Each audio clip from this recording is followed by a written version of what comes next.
Well, welcome. I'm happy to be here, and I'd like to welcome everyone.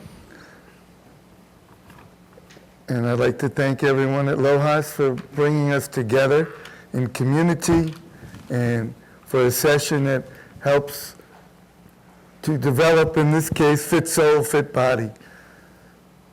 I'm originally from New York and New Jersey, and when I was 18, I left my parents' home. I didn't follow in the footsteps of my friends who were all going to the university, or many of them.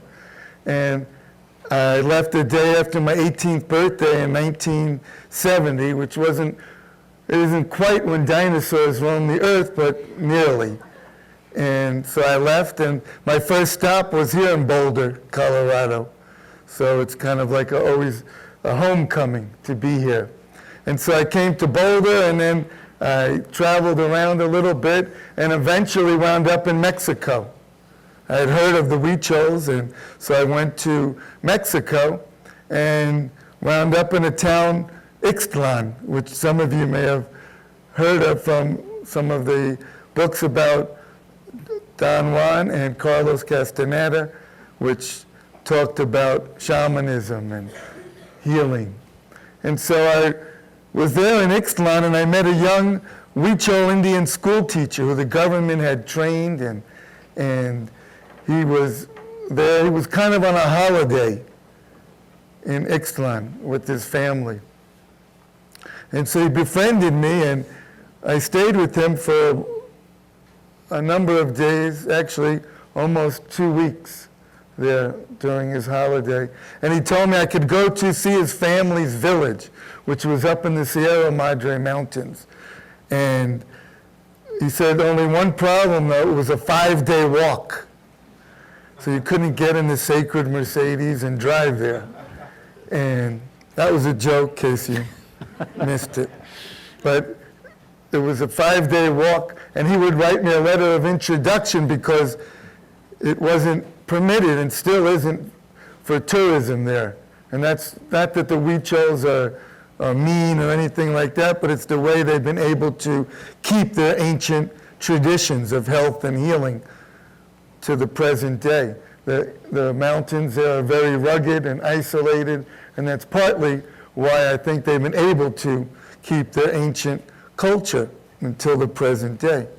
And so he said he would write me a letter, this Indian school teacher, but when it came time to go, he gave me the letter. He said this would serve as something like a passport, which would allow me to go up in the mountains. He was going to another village where he was teaching in a school the young Huichols how to read and write basic education. And so it was time for me to go alone. And I thought, well, I'm from New York. I grew up in New York, survived the subways and all of this. I thought I could go. But when it came time to go, I got a little nervous, so I made up some excuse and didn't go.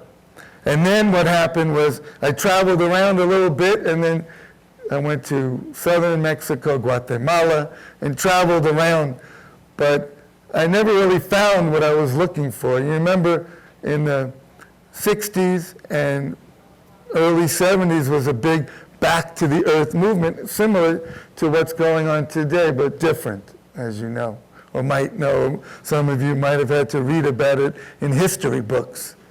So there was a back to earth movement. And so I thought I would go to learn how to make pottery or something. I was on a different track, you might say, than most of my other friends. And so I traveled around, and then I came back to Ixtlan, and I was expecting some character like Don Juan to be waiting for me there at the bus stop. And of course, no Don Juan was there. And it was siesta time.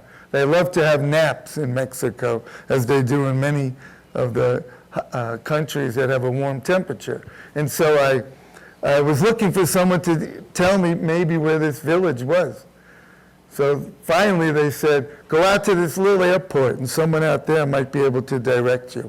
It was a few miles north of town. So I went out to this airport, I walked out, I had this big giant backpack. I don't know what was in there, but I went out, and there was a plane getting ready to take off.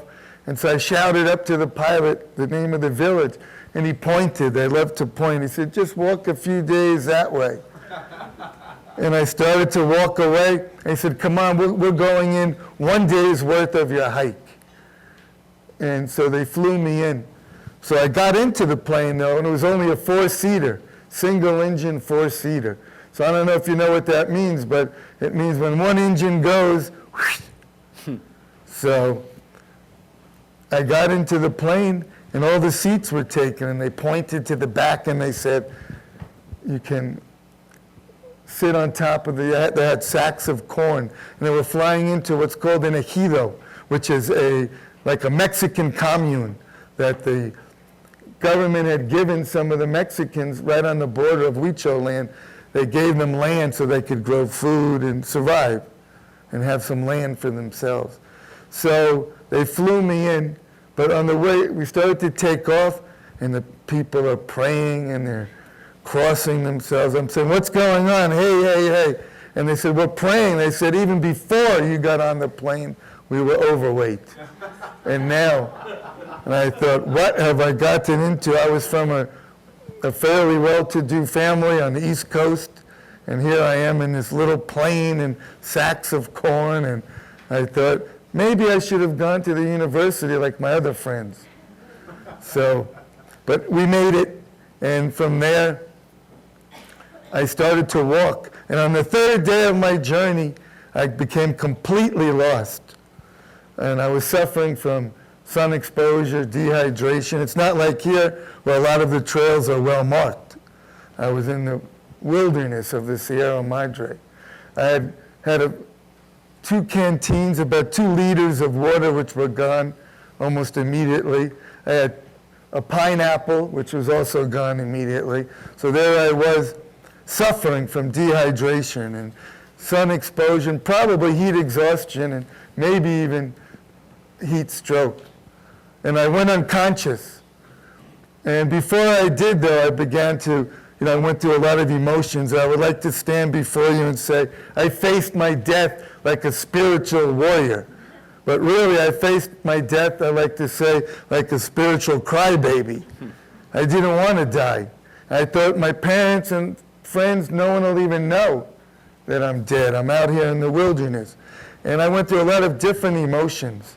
And I thought, how come the Indians haven't rescued me? Why didn't they meet me at the bus station? And I went through a lot of, you might say, negative emotions. And I was crying. I didn't want to die. And I went unconscious and had some wild dreams or visions. You might say I faced my death at that time. And I was suddenly awakened by Indians standing over me, sprinkling water on my face, kind of nudging me. They like to say, kicking me with love and shaking me with love to wake up. And they said, why are you laying here like a drunkard? Which gives you an idea of their sense of humor and laughter and how that plays in to their tradition of health and healing and well-being, which is important in any situation, whether it be corporate or wherever we find ourselves. And so they told me, they woke me up and they said the old shaman of their village had a dream about me 2 days earlier, and they had been sent out to rescue me and take me back to their village.